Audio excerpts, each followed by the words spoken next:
साथियों नमस्कार। आइए एक बार इस प्रकरण को समझ लेते हैं कि ये जो दो स्थायी निवास वाला चल रहा है उत्तराखंड में, इसके बारे में थोड़ी जानकारी ले लेते हैं और बाकी उसके बारे मेरिट लिस्ट के बारे में जान लेते हैं और एनआईएस के डॉक्यूमेंट्स के रिगार्डिंग जो चर्चाएं चल रही हैं और जो फ़ोन के रिगार्डिंग में कई बातें चल रही हैं कि फ़ोन के द्वारा क्या सूचित किया जाएगा, क्या हो सकता है, तो इसके बारे में थोड़ा जानकारी ले लेते हैं और इसके बारे में समझ लेते हैं आखिर ये प्रकरण है क्या और क्या होने वाला है। और काफ़ी बच्चे इस चीज़ को लेकर काफ़ी चिंता में आ गए हैं कि सर अंदर ही अंदर ऐसा चल रहा है, कहीं हमें बाहर तो नहीं कर देंगे, कहीं हमारे साथ कुछ गलत तो नहीं हो जाएगा। तो इसके बारे में थोड़ा जान लेते हैं और समझ लेते हैं, ठीक है। उत्तर प्रदेश और उत्तराखंड दो जगहों से स्थायी निवास प्रमाण पत्र बनाकर नैनीताल जिले के विद्यालयों में नौकरी करना 28 शिक्षकों को भारी पड़ सकता है। धारी और ओखलकांडा में तैनात ऐसे शिक्षकों की शिकायत पर जिला शिक्षा अधिकारी प्राथमिक ने सभी 28 शिक्षकों को नोटिस जारी करके उनसे जवाब मांगा है। तो कहीं ना कहीं दो राज्यों के स्थायी निवास को लेकर काफ़ी परेशानियां हम काफ़ी टाइम से सुनने भी देखने को मिल रही हैं कि उन्होंने जो उत्तर प्रदेश के स्थायी निवास के आधार पर पहले वहाँ से बीटीसी और बीएलएड या डीएलएड करा और उसके बाद उत्तराखंड से भी स्थायी निवास बनवाकर या पहले से बना होने के बावजूद भी यहाँ नौकरी पाली। तो इस चीज़ को लेकर काफ़ी संशय का विषय बन चुका है कि कैसे आप उन लोगों ने यहाँ का स्थायी निवास बनाकर या दो राज्यों का स्थायी निवास प्राप्त कर उसके बाद यहाँ कैसे नौकरी ले ली, क्योंकि उत्तराखंड के लिए नौकरी लेने के लिए यहाँ का स्थायी निवास होना बहुत ज़रूरी है। तो इस चीज़ को लेकर काफ़ी संशय बना हुआ है और इस चीज़ को लेकर अपनी स्थिति अगर ये लोग स्पष्ट कर देते हैं तो कहीं ना कहीं ये लोग बच सकते हैं नौकरी से। बाकी देखने वाली बात होगी कि आगे क्या कार्रवाई होती है, क्योंकि देखा आपने काउंसलिंग के समय भी देखा होगा कि नैनीताल जिले में यूपी डीएलएड वालों को नहीं बुलाया गया था, अन्य जिलों में तो बुलाया गया था, लेकिन यहाँ यूपी डीएलएड वालों को नहीं बुलाया गया था। बाकी और देख लेते हैं क्या बोला गया। विभाग की ओर से ऐसे शिक्षकों को उत्तर प्रदेश और उत्तराखंड दो राज्यों के स्थायी निवास प्रमाण पत्र के आधार पर डीएलएड और बीटीसी प्रशिक्षण प्राप्त करने और तथ्य छिपाकर राजकीय सेवा में नियुक्त पाने को लेकर नोटिस जारी किया गया है। इसमें धारी ब्लॉक में 3 और ओखलकांडा ब्लॉक के 25 शिक्षक शामिल हैं। डीईओ की ओर से नोटिस जारी होने के बाद से शिक्षकों में खलबली मची हुई है। डीईओ प्रारंभिक एचवी चंद ने बताया कि 28 शिक्षकों को दो राज्यों से स्थायी निवास प्रमाण पत्र बनाकर नौकरी करने को लेकर नोटिस जारी किए गए हैं। शिक्षकों की ओर से सही जानकारी और सही तथ्य प्रस्तुत किए जाने पर विभागीय कार्रवाई की जाएगी। अगर वो सही तथ्य प्रस्तुत नहीं कर पाते हैं तो विभाग उन पर कार्रवाई करेगा। बता दें कि 2 साल पहले नियुक्ति 28 प्राथमिक शिक्षकों ने उत्तर प्रदेश से बीएलएड और बीटीसी प्रशिक्षण प्राप्त किया था। इस प्रशिक्षण में उत्तर प्रदेश का स्थायी निवास होना जरूरी था। तो यहाँ पर ये चीज़ें थोड़ी संशय का जो है विषय बन जाती हैं, क्योंकि देखो आपके पास उत्तर प्रदेश का भी स्थायी निवासी और फिर आप उत्तराखंड में अपने जॉब के लिए अप्लाई करते हैं तो कहीं ना कहीं यानी कि आपके उत्तराखंड का स्थायी निवास भी था, इसलिए आपने अप्लाई करा, आपको नियुक्ति मिली है पिछले साल वाली भर्ती में। तो इस चीज़ को लेकर अपनी स्थिति को स्पष्ट करने को इनसे विभाग ने जो है अपने इनसे वो मांगे हैं कि आप जो है अपनी स्थिति को स्पष्ट करें और अगर जो कागज़ आपके सही पाए जाते हैं तो आपके साथ कुछ भी नहीं किया जाएगा। अगर सही तथ्य प्रस्तुत नहीं किए जाते तो विभागीय कार्रवाई आप पर की जाएगी। बाकी और डिटेल्स देख लेते हैं। प्रमाण पत्रों का गहन जांच की मांग की गई है। एनआईएस डीएलएड के रिगार्डिंग है। सहायक अध्यापक प्राथमिक की भर्ती में शामिल हो रहे एनआईएस डीएलएड अभ्यर्थियों की गहन जांच की मांग उठी है।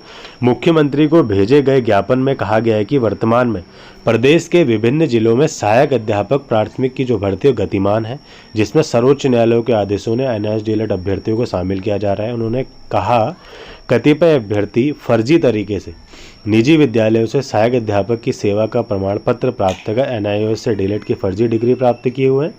कहा है कि निजी विद्यालय में अध्यापन कार्य करने वाले अभ्यर्थियों से सहायक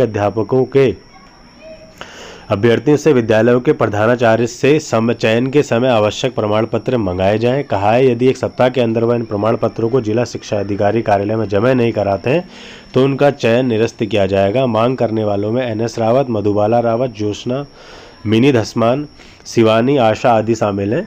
तो इन डॉक्यूमेंट्स के रिगार्डिंग बात की गई है। देखिए डरना आप में से किसी को भी नहीं, चाहे वो यूपी डीएलएड वाला हो चाहे एनआईएस डीएलएड वाला। अगर आप लोग सही हैं, जेन्युइन है, तो आपका कुछ नहीं हो सकता, कोई कुछ नहीं बिगाड़ सकता अगर आप लोग बिल्कुल सही है, ठीक है। क्योंकि ऐसा होता है, सच को कभी कोई नहीं हरा सकता। अगर आपके डॉक्यूमेंट्स, आपकी चीज़ें आपके पास सही चीज़ें हैं तो आपके पास चीज़ें, आपके पास कोर्ट केस कर सकते हैं, आपके पास कई चीज़ें आपको अगर ऐसा डाउटफुल लगता है, ठीक है, चांसेस आपके पास सब कुछ है। तो इसलिए परेशान होने की ज़रूरत नहीं है। जो फर्जी है वो तो पकड़ा जाएगा, वो आपके लिए भी अच्छा है, क्योंकि उससे नीचे गुणांकों वालों का भी तो नंबर आएगा तो उनके लिए भी बेहतर हो जाएगा, ठीक है।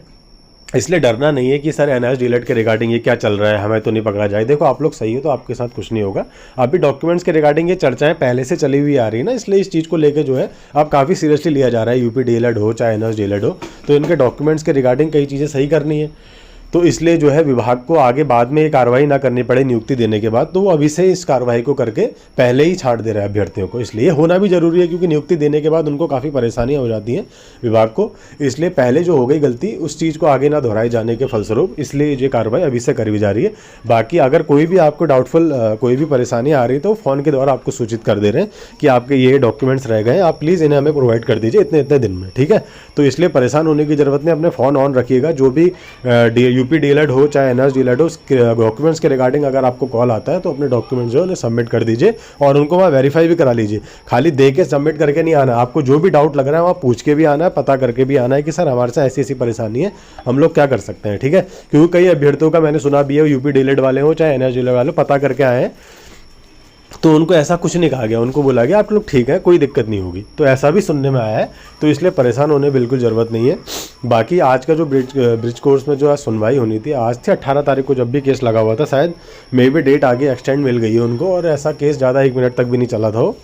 तो इसमें ऐसा कुछ सुनने को नहीं मिला गया है कि उनको मौका मिलेगा नहीं मिलेगा। शायद मे भी आगे आने वाले टाइम पे कंफर्म हो जाए, ये कोर्ट उनका फैसला सुना दे कि क्या होने वाला है क्या नहीं वाला है। बिल्कुल अभी ऐसा कुछ परिणाम तो आया नहीं है कि हम ये कह दें कि उनको मौका मिलेगा या नहीं मिलेगा। तो ऐसा अभी ऐसा कोई तथ्य जो है स्पष्ट नहीं होते हुए दिख रहे हैं हमें। बाकी अगर उन्हें मौका मिल जाता है तो उनकी जो सीट रिजर्व है वहीं पर उनको मौका मिलेगा। बाकी अगर मौका नहीं मिलता है तो अन्य जो कम गुणांक वाले अभ्यर्थी जो रह गए हैं तो उनको जो वहाँ पर उस सीट में मिलने के चांसेस और बढ़ जाते हैं। बाकी देखते हैं आगे क्या कार्रवाई करती है सरकार, ठीक है। बाकी अन्य जो अभ्यर्थी हैं जो इस चीज़ को लेके काफ़ी टाइम से परेशान हो रहे थे कि क्या कहते हैं कि सर मेरिट कब तक आएगी या मेरिट लिस्ट का कब तक है, हमें इस बारे में बता दीजिए। तो मेरिट लिस्ट कहीं ना कहीं आपको 26 से पहले देखने को मिल सकती है। बाकी मंत्री जी के ऊपर डिपेंड करता है वो जो है इस काउंसलिंग को, इस मेरिट लिस्ट को और इस नियुक्ति को कब तक निपटाना चाह रहे हैं। अगर वो आदेश दे देते हैं तो कहीं ना कहीं सारी जो नियुक्ति लेटर्स हैं आपको तुरंत ही आपको साइट में देखने को मिल जाएंगे, बस उन्हीं पर डिपेंड करता है। बाकी अगर 26 से पहले आ जाती है तो वेल एंड गुड, बाकी अगर नहीं आती तो कहीं ना कहीं वो आसार हमें 26 के बाद ही देखने को मिलेंगे। तो इसलिए डाउटफुल नहीं होना है कि सर कब तक लिस्ट आएगी। अगर लिस्ट आ जाएगी तो साइट में आप लोग बने रहिएगा, साइट में अपलोड हो जाएगी या फ़ोन के द्वारा अगर वो लोग सूचित करेंगे तो सूचित आपके तो फ़ोन के द्वारा आपको बता दिया जाएगा। और मे भी ऐसे चांसेस हो कि आप सभी को ये देहरादून में बुलाकर एक ही साथ नियुक्ति लेटर दे दिया जाए, क्योंकि पिछली बारों की तरह हम लोग देख रहे हैं कि जो प्रक्रिया चली आ रही है कि नियुक्ति लेटर जो है मंत्री जी के साथ उनके द्वारा आपको नियुक्ति लेटर दिए जाते हैं देहरादून में, वहाँ पर आपके फ़ोटोग्राफ्स वगैरह सब कुछ कराया जाता है।